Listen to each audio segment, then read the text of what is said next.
You're listening to The Fix with Ryan Rothstein, live from the Prop Swap studios of AM 1490 Sports Betting Radio. Prop swap that ticket and cash in while the odds have improved.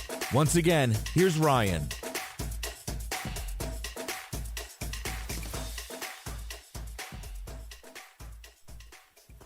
All right, so we have to try and make sense of all of this, and will we ever make sense of it? Probably not. Probably not. And John McMullen, he's the guy with the answers, and if he doesn't have answers, he's the closest one to the answer. So follow John on Twitter at JFMcMullen, PhillyVoice.com, Sports Illustrated at SI.com, and he extends the play.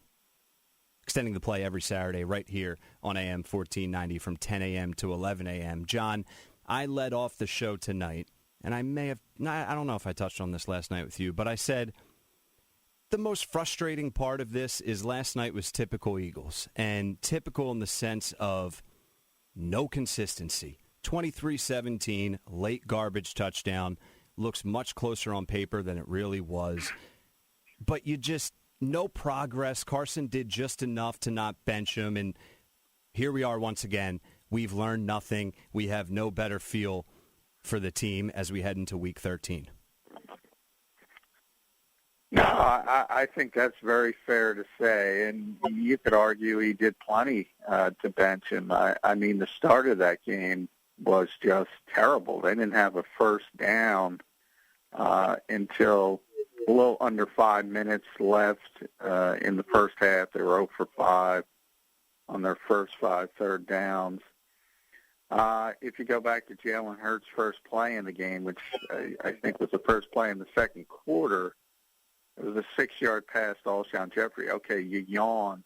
That was the biggest play of the game up until that point. And offensively for the Eagles. And obviously they go right back to Wentz on the next play, who takes a sack, drive over. So you could have argued that if the leash was truly as short as some had reported and some had speculated, and Jeffrey Lurie had said, you got to sit this guy if he continues to play poorly. Well, he continued to play poorly. So either Doug said, screw you to the owner, I'm going to do what I want, or that was a little bit overblown. But either way, I mean, look, this Carson Wentz story is amazing. It really is. I can't. I've looked and I've poured through the record books. I can't come up with another quarterback who was as successful as Carson Wentz, just dropping off the cliff like this in his 5th season with no new injury concerns. You know, you talk about the injuries before, and everybody says, well, maybe he's not the same. And he isn't the same athletically. But he returned from those injuries to play at a pretty high level. Does everyone forget that? I mean, look at his numbers in 2018 and 2019. They're good. This is unbelievable. And there's so many moving parts to it, the offensive line, the receivers, the running backs, which Doug constantly points out. And it's true. I mean, there's a lot of people playing poorly on that offensive side of the football past Carson Wentz. But, again, when you talk about good quarterbacks, they mask the deficiencies of other players. And Carson Wentz is doing the opposite of that right now. I mean, he's just a bad football player right now. And I never thought I'd be saying that. I never thought you would be saying that either. John McMullen, extra, read all about it, said Carson Wentz is not he's a bad football player right now. And you're right. I mean, I'm joking, but you're 100% right. And it's been, you know, some fans have felt this for a year or two, and there's been inconsistencies and flashes of greatness, flashes of, that was really ugly. So let me ask you a couple questions that are going to be really difficult to answer. Number one, how did we get here? And I know how we got here, but how did the team and organization fail him, and how do they fix this? How did they fail him? I don't think they failed Carson Wentz in any shape or form other than, personnel deficiencies, which happen to every team. It's a cyclical industry, and I mean, we all know that. You have your up years, you have your down years, and even if you put together 2 decades of success like the Patriots did, for instance, eventually Father Time's coming for your key players and whatever, and the cycle starts over. The Eagles went too long with their Super Bowl core and thought the championship window remained open when it didn't. So they made a lot of mistakes. They had an aging, expensive roster. And the chickens have come home to roost, so to speak, from that standpoint. But I don't think that's failing the quarterback. The same. I wrote about this on Philly Voice a couple of weeks ago. Everybody seems to have one theory. The coaching. It was Frank Reich and John DeFilippo. And I said the bottom line is he has succeeded without those two coaches. His best statistical year was 2018. He had another good year in 2019, and they were both long gone. The skill position talent, you go back to December of last season when he was excelling with Greg Warden, Boston Scott, and Josh Perkins, Deontay Burnett. He's done it in the past. And I said the one thing he hasn't had to deal with, and this is the first year he's had to deal with, is a bad offensive line.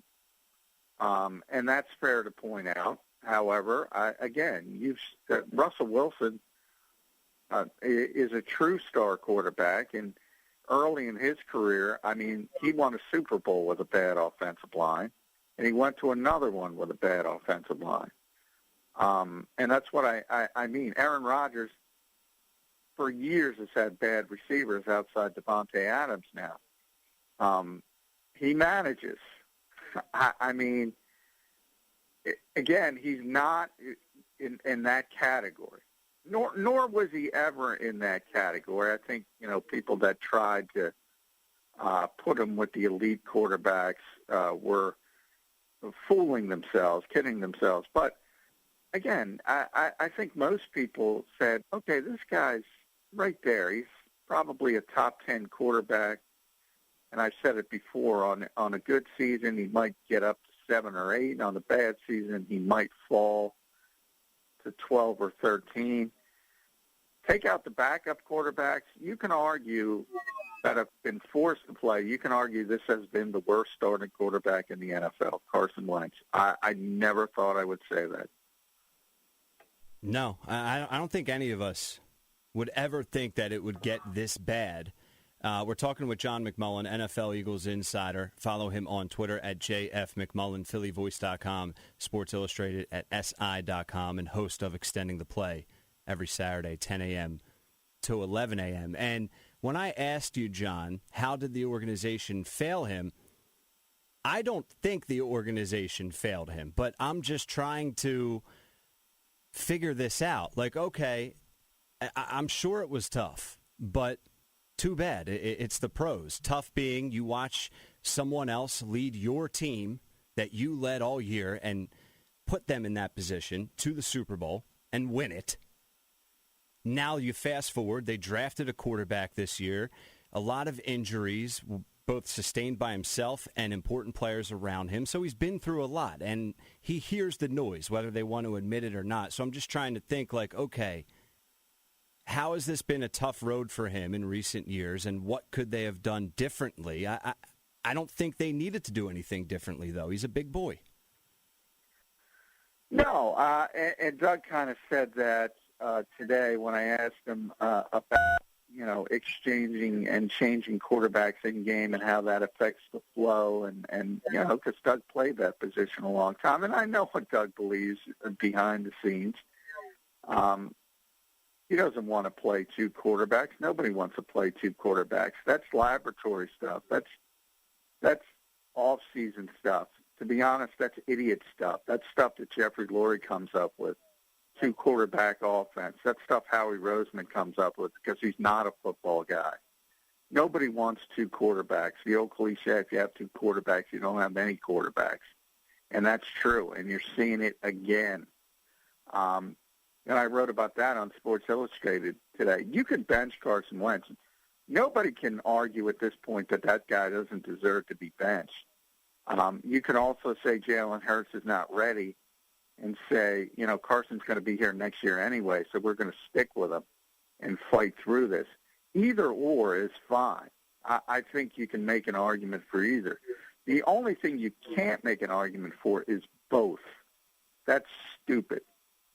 And that's what, that was the brilliant plan that was come up by the non-football people in this organization. And they're not smart enough to know what they don't know, to be honest, in my opinion. How far off is Jalen Hurts, though? Like, fine, I'm sure he's not where he would want to be ideally, but is any rookie ever? And with how bad Carson Wentz is actually playing right now, I mean, what the heck are they waiting for?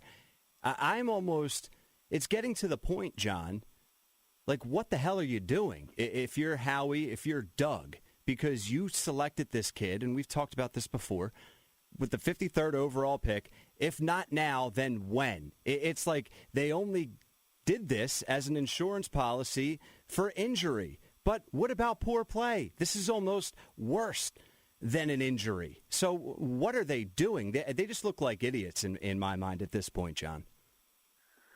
Well, I think one half of the equation does. I don't necessarily think the other half does. Again, you because of the contract, it's not as simple as, okay, he's playing terribly. Let's play the other guy. Because, again, you don't want to be the team with the $35 million backup quarterback. And if you bench him, remember, in theory, your ultimate goal would be to trade him. And this is enough of a quarterback-efficient league to understand that somebody's going to be desperate enough to take a chance and say, okay, we can fix that guy. We've seen him play at a high level. We can get him out of a toxic environment and turn him into a player again. Somebody's going to say that. So your goal would be to get, obviously, as much back as possible. If you bench a guy, you're hurting his value on the open market. That's number one.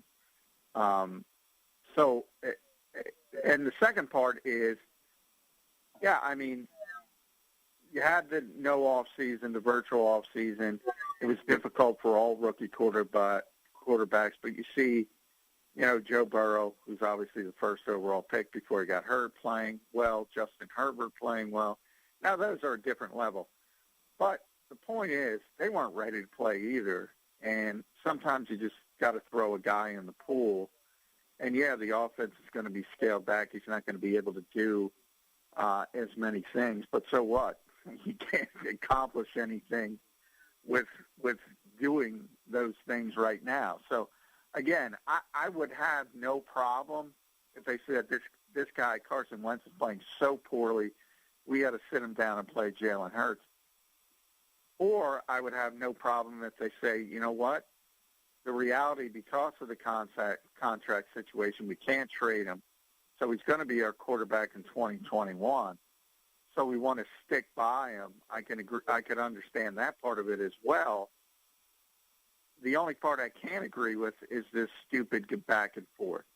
And even if it's just two plays like it was last night, that's got to stop. That's just got to stop. Pick one. Yeah, it's ridiculous that's how they're getting him involved. Oh, go ahead. Here's one play that you can run for 6 yards or a quick out. Yeah, it's silly how they're using Jalen Hurts. It's like, well, see, we drafted him and he's playing every week. It's a joke. all right, outside of the quarterback and real quick, Ron, you hit the nail on the head. Because they drafted him at 53, because it was reported by me and others that the other two players being considered were J.K. Dobbins and Jeremy Chin, and you see what Chin did this week, it was this week, 2 consecutive defensive touchdowns. I've never seen that before in my entire life.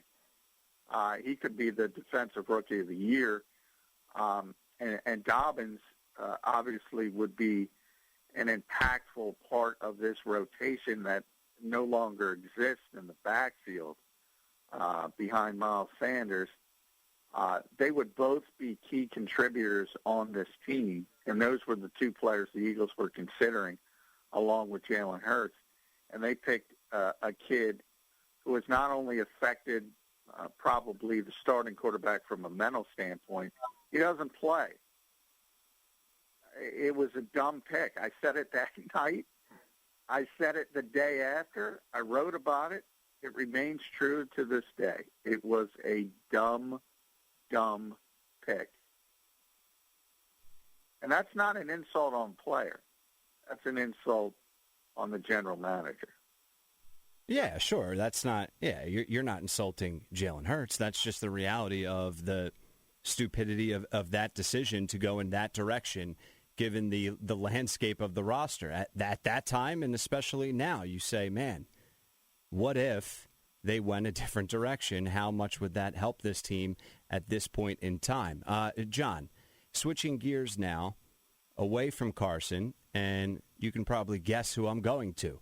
Head coach Doug Pederson, because there's a lot of talk today now, and this isn't the first time. Didn't only start today, but for anyone that wants to take some pressure off of Carson's shoulders in the media industry, we're talking about Doug. And it's Doug that has failed to incorporate Jalen Reagor. And it's Doug that has failed to make Carson Wentz's life easier. And it's Doug who doesn't know how to use Travis Fulgham now and Miles Sanders now. And you get my point. So is that just ludicrous to me? Because I'm not afraid to criticize Doug, but I think right now it's clear as day. Like, okay, they fired Doug. What does that change things? Like, are you seeing any legitimate concerns from the coaching standpoint? Yes. I mean, they're not performing well. I think the bigger concerns, and I think there were 2 examples of this, 2 key examples. The 4th and 4 play, you know me, Ryan. I always talk about play calling, and people aren't deciphering play calling when they're criticism. They think they are, but they aren't. The 4th and 4 play, everyone says it's a bad call. Well, it was there, but Carson Wentz and Dallas Goedert weren't on the same page. Goddard sat down, went inside. Wentz expected him to go outside. They're not on the same page. Now, you can say Dallas was hurt for a long time. He wasn't around. These guys are veteran players. They should be on the same page. So that is the stuff you should be criticizing. Then you go back to the red zone play when the Eagles were driving. Jamal Adams blitz, sack of Carson Wentz, 1 of 6. Everybody says, oh, what a disaster. Eagles had the perfect play call dialed up for that. They were running a wide receiver screen on the side Adams was coming to, which would have left Reagor wide open for a potential touchdown. He doesn't know the play. He runs a route down the field. Now, he's a rookie player, and he's been out at times for significant periods as well, but we're in week 12. Why is this guy not prepared? Those are coaching deficiencies, and those are legitimate criticisms, and that's where people should be focused on, and stop worrying about the inane play calling. That's personnel issues. That's execution issues. The guy didn't win a Super Bowl less than 3 years ago and turn into an idiot from a play calling standpoint in less than 3 calendar years. It doesn't make sense on the surface. So from that standpoint, there are valid criticisms. There are not valid criticisms. But I think Doug as a whole is getting tired of this situation. And I think he's looking – honestly, I think both sides are looking at the other side of the fence, so to speak, and both are seeing green grass. I think in Doug's case, and I've said this before, if he gets fired, he's going to be unemployed for 30 minutes. If Howie Roseman gets fired, which he's not, by the way, he's not getting a job that quickly.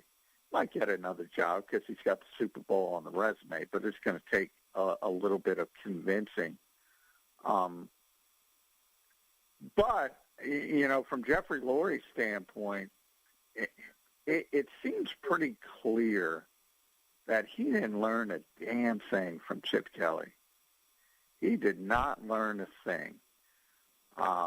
And I think he's going down a dark road again where he wants this nonsense, this innovation. I talked about the two quarterbacks. He's always trying to be ahead of the curve when it comes to offensive football. Look, that's what the modern NFL is about. He's right about that point. He's absolutely right about that point. But he's so concerned on getting the flavor of the month, the guy that's popular, and he didn't learn a damn. Everybody wanted Chip Kelly. Chip Kelly was this. Chip Kelly was a con man, a cult leader. I don't know what you want to call him. He was great, but that was the emperor had no clothes, and Jeffrey Lurie didn't learn a damn thing from it. I mentioned that John writes for PhillyVoice.com in a great article posted today talking about defensive coordinator Jim Schwartz and how it relates to what they decided to do game plan-wise going up against DK Metcalf. And John, we talked a little bit about this live during the game last night. I thought the Eagles' defense overall was solid. Now, DK Metcalf went off, and Darius Slay was left on an island at times, so that's the area that you can criticize. How are you recapping this, and if you want to just touch on some points you made in the article? Well, I think the defense played well enough to win that football game. And if you're going down a checklist of things why the Eagles lost, you're checking off a lot of boxes before you get to the defense.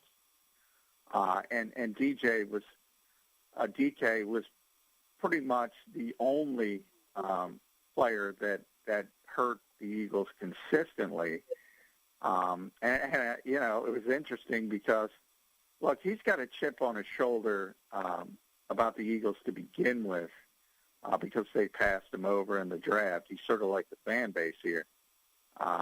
So he has that chip to begin with.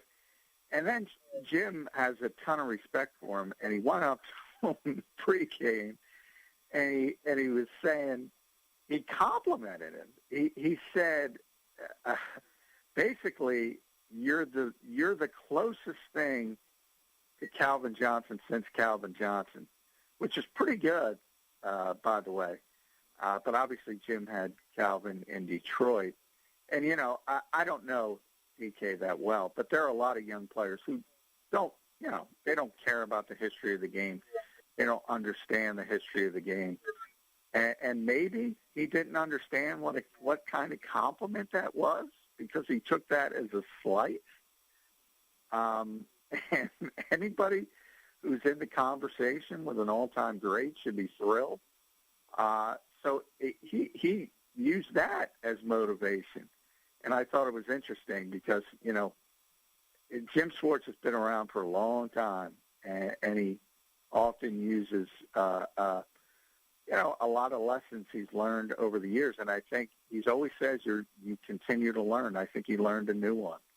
And, you know, you say something to a player on the other side, and you think it's a compliment, and they take it a different way, and they use it as motivation. So even miscommunication can be motivation. And I think Jim Schwartz learned that with DK Metcalf. Yeah, I think DK Metcalf can just pick an item out of a hat as to use for motivation, and it will work. I mean, the dude is a freak of nature. Anyone who's But he's not Calvin Johnson, and he doesn't understand that, or maybe he doesn't understand that. But yeah, that's not, you know. And by the way, Darius Slay, it's hard to say. He played well. He was around the football for the most part. He was around DK Metcalf. I compared it to like a lockdown defender in the NBA, guarding Michael Jordan and just making him work and work and work. And after 48 minutes, you look up and you look at the box score, and he's got 40. And that's the kind of game it was. But, you know, DK brought his A game, and if he brought his, you know, B or C game, it probably would have worked out great. But when great players are having great nights, you can work hard. You can make it more difficult for them. But they just light it up, and he lit it up. He lit it up, and the Eagles got lit up once again, and here we are, John, 23-17. The score doesn't really describe the style of that fight, so to speak. Follow John on Twitter at JFMcMullen, PhillyVoice.com. Go check out John's work there, as well as SI.com, and extending the play every Saturday morning, 10 a.m. to 11, right here on AM 1490 Sports Betting Radio. Before I let you go, John, any other housekeeping items surrounding the team that we haven't touched on? Well, it was a bad day for Philadelphia natives. Will Parks got released, and Shareef Miller got released off the practice squad, so he's gone again. You know, Will Parks was a guy I think a lot of people thought had an opportunity to earn a spot on the defense, but he had a hamstring injury. He was out for the first 5 games. And I think the Eagles kind of are at that point where they're saying, well, he signed a 1-year deal. He's not going to be back next year anyway. So we got Kayvon Wallace, we got Marcus Epps, we got Graylin Arnold, we got Elijah Riley. Let's take a look at these young guys, and that's the point we're getting to with the Philadelphia Eagles. All right, John. Well, plenty to get to throughout the week, and we're just scratching the surface. So we'll do it again tomorrow night right here on The Fix for your football fix every night, Monday to Friday, 10:30. All right, John, I appreciate it, my friend, and we will talk again tomorrow. All right, thanks, Ryan. Appreciate it. Yep, absolutely. There he is, Johnny Mac. Follow him on Twitter at JFMcMullen. Our Eagles insider does a great job for Sports Illustrated, for PhillyVoice.com, and hosting Extending the Play right here every Saturday, 10 a.m. to 11 a.m. How are we feeling out there? Listeners, fans, about this Philadelphia Eagles team. We love to play the blame game. Who are you defending right now that's getting criticized? Who are you throwing under the bus? And I say throwing under the bus, but it could be rightfully so. Carson Wentz, Doug Pederson, Howie Roseman, Jeffrey Lurie. The list goes on and on. The offensive line. And how do we fix this? Do you think Carson should be benched?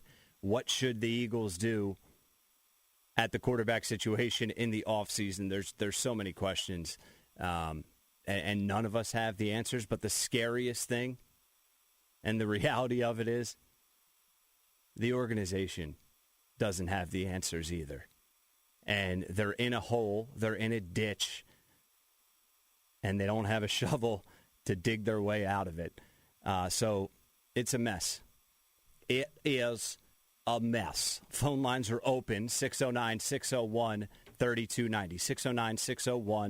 609-601-3290. We're going to go to break here in just a minute to get to the top of the hour VEASAN update. And when we come back, we'll have 1 hour down, 2 more hours to go, live in the Prop Swap studios.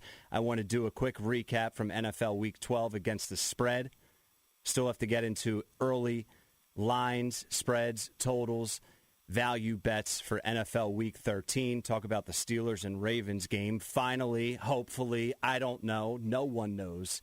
Tomorrow, matinee kickoff midweek for the NFL. Steelers, Ravens. We have plenty to get into tonight on The Fix. We're going to take a break. When we come back, all that and more on AM 1490 Sports Betting Radio, y'all.